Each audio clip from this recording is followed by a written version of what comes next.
Bismillah Rahman Rahim. Hope you all are fine and enjoying the good days. Amir is here, and today our topic of discussion is French Revolution, which gave the slogan of liberty, equality, and fraternity. Before going to the details of French Revolution, we will briefly talk about the causes of French Revolution, rise of Third State, and then the Tenth Court Oath, attack on the Bastille Fort, and great fear which existed among the first two states and the Royal Crown, and why French Revolution turned radical, what was the reign of terror, and with the arrival of Napoleon Bonaparte, French Revolution was ended. So, talking about French Revolution, that it is to say that French Revolution was a watershed event in modern European history that began in the late 1789 and ended in the late 1790s with the rise of Napoleon Bonaparte.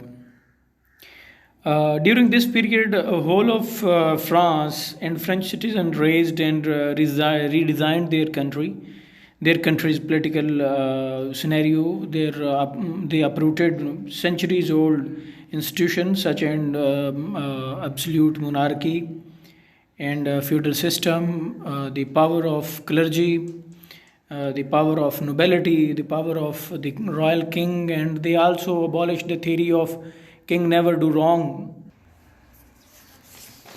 So these kind of philosophies are theories which were existing earlier, that king never do wrong and divine right theory of the king, they all were abolished.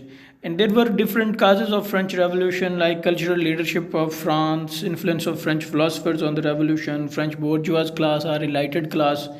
French peasants also played very pivotal role in the French Revolution. There was, on the other hand, incapacity of the monarchy. There was the financial bankruptcy of bankruptcy of the French state and France.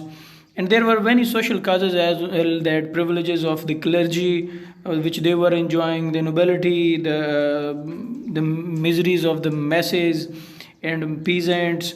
So the middle class, when the bourgeois class emerged, they played very dominant role for the pace for the French Revolution, for the new revolution, which was full of bloodshed. So these are the three states. First state were the clergy. They were considered as the most dominant and powerful state, powerful cadre. The next one was the second state, the nobility, and third were the commoners. They were the bourgeois, traders, urban workers, or the peasants. So the first two classes, or first two states, they were exempted from all kind of taxation, from all kind of economic burden. But the lower classes, they were facing such kind of all the taxation. They were facing all the problems. They were facing the heavy taxation and levies upon them. So they were just sharing all the burden of state exchequer. The nobility, they were enjoying their best. They were, with all the exceptions, they were the courtiers of the king, and they were absentee landlords. They were just keeping the state within their hands. They were enjoying all kind of privileges, all kind of exemptions from the taxes. So that is the third state. They were bearing all the taxes and all of the levies which were being imposed upon them. So this is the example of that French Revolution that chained third state. They are just sharing the burden, or they are just supporting the clergy and nobility on his back. They were also paying such kind of taxes to the nobles and the clergy. Tithe was and there was tell. So they were paying these taxes as well. On the other hand, the French monarchy, they were enjoying best days. They were enjoying the luxurious life, and French royal palaces were famous across Europe, and to speak French language and to follow French customs and traditions was considered as fashion in Europe, and the kings and the crowns of other countries of Europe, they were also following the style and aesthetic of French royalty, especially the Palace of Versailles. Queen Marie Antoinette is also considered as one of the reasons that, being Austrian, she was terribly unpopular and hated in France, and the French people were against the Austria, and they just have senses of hatredness against Marie Antoinette. As far as the case of Marie Antoinette is concerned, she was very extravagant. She was very extra spending lady, and as she became the queen of Louis XVI, she spent huge amounts on clothes, new fashions, new dresses, and in that way the masses were highly against her. So these are the pictures of Palace of Versailles. The middle class philosophers also played very pivotal role in the course of French Revolution, especially John Locke, Voltaire, Montesquieu, and Rousseau. If we talk about Montesquieu, he was more of a political philosopher than a deist. He was deeply influenced by the English culture and political institutions, and he attributed the comparative happiness and prosperity of the English people to their liberal constitution, and advocated the adoption of similar institution in France. Basically, he was the propagator of constitutional monarchy, as like in England was. So he was propagating that kind of institution in France. So he wrote his famous book, The Spirit of the Laws, after visiting England and studying the British institution at close quarter. So he was the main supporter of the constitutional monarchy. If we talk about the Rousseau, he was very enlightened philosopher. He was certainly the prince. He has been rightly called the prophet of the revolution.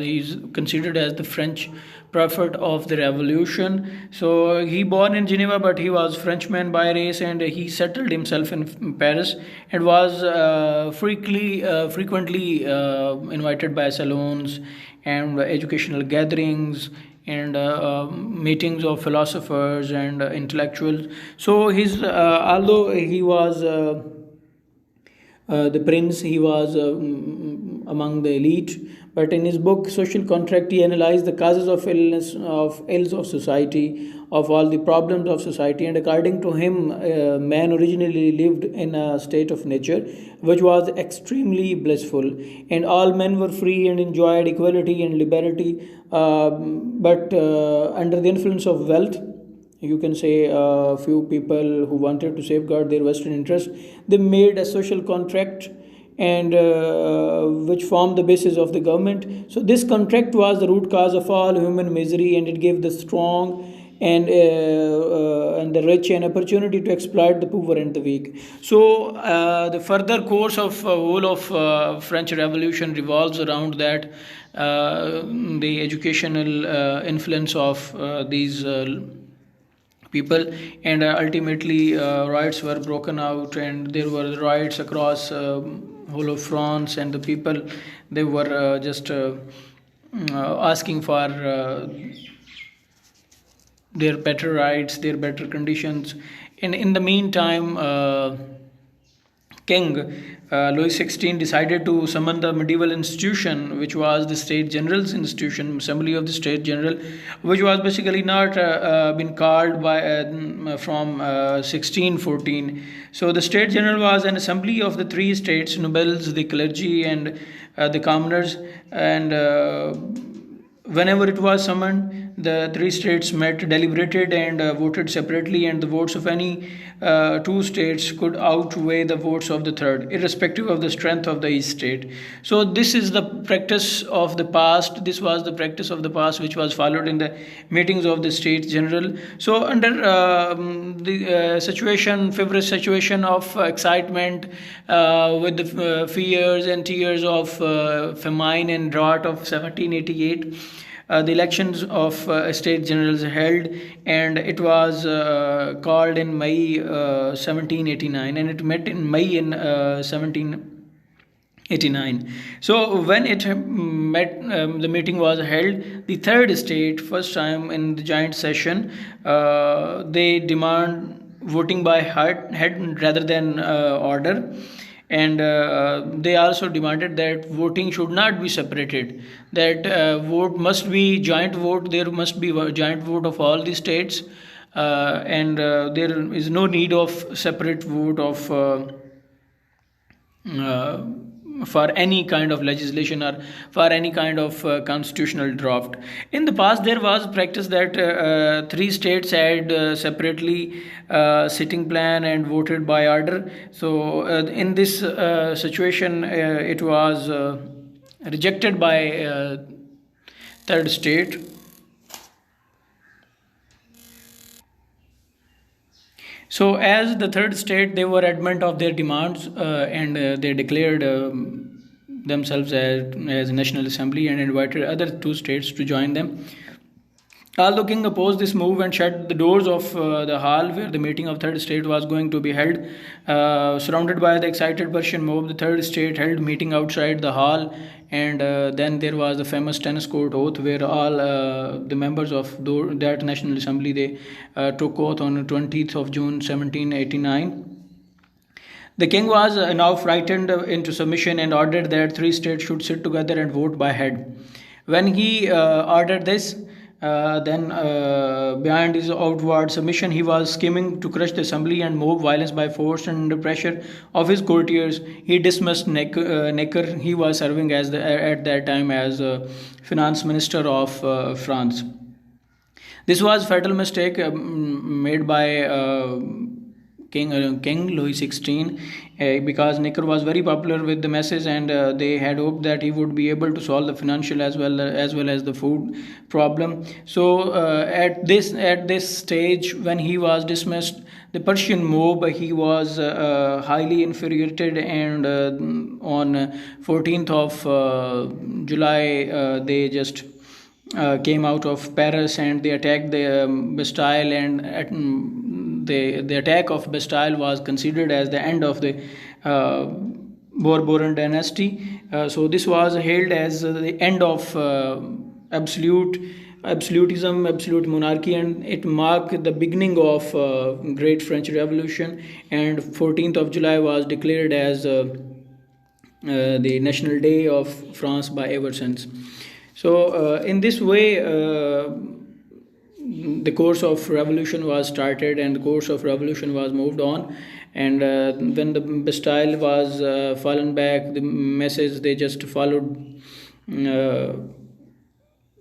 course. A women march was held towards Versailles, and they attacked King Palace, they attacked the king's residence, and they captured king and queen, bring them to Paris, and over there they signed in kind of agreement. There was a bit a constitutional monarchy. So over this part, all of the administration was now completely collapsed, and it was the destruction of ancient regime. It was the destruction of feudal privileges. It was also led towards the destruction of old administrative setup as well as the taxation system.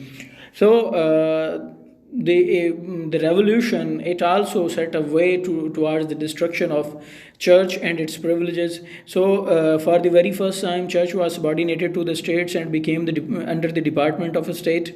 Church, all the property of the church and the clergy was confiscated. So the clergymen were to receive their salary in cash.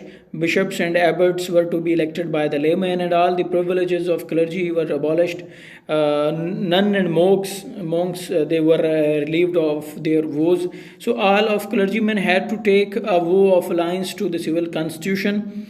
So that led towards the declaration of rights of men and citizen, which basically it was the recognition of fundamental rights of man, his right to liberty, equality, and property, freedom from arrest, arbitrary imprisonment, and this was a kind of Magna Carta of French people. In the meantime, the king tried to flew from France. So under dress design, he was extremely dissatisfied with the provision of limited monarchy and the civil constitution of the clergy. So in June 1791, he abrogated the constitution and tried to flee the country with the queen and his children. But he was pursued and overtaken at Vernes on 21st of June 1791, and his attempted flights and subsequent capture sealed his fate. He was denounced as the enemy of the country. In the League of Emigre are those nobles who had fled the country, who now were egging the foreign countries to invade France. So that was basically that time when France was now moving towards the most terrible time, most terrible time of killing and genocide of the masses. So they announced legislative assembly, and legislative assembly was basically captured by a Jacobin club, and the Jacobin club, they were at the beginning of the revolution, the working men of Paris. They allowed the revolutionary bourgeois to lead them, and they were declared as Jacobin club. So in 1790s, another Santa Claus or Saint Claude, they were also emerging as the new power, as new revolutionary citizens. So in this way, they were trying to manage the whole of situation. Execution of Louis XVI happened, and they just killed Louis XVI when there was reign of terror, and National Convention as earlier announced him as the enemy of the state. So execution of Louis XVI was very fateful and dreadful, and he was guillotinized. And with the rise of Jacobin, there was although fall of constitutional monarchy, but there was the start of reign of terror, and that reign of terror was too much terrible. And the founder of reign of terror, Maximilien Robespierre, who said that terror is nothing other than justice, prompt, severe, and inflexible. He was the last victim of that reign of terror, and when reign of terror was over, there was the watch committee, or you can say that consulate, and later on that consulate was turned into directory, and that directory was later on the main propagator of Napoleon Bonaparte, and ultimately Napoleon Bonaparte became the new first director in 1799, and later on he declared the revolution was ended, and he declared monarchy in 1804.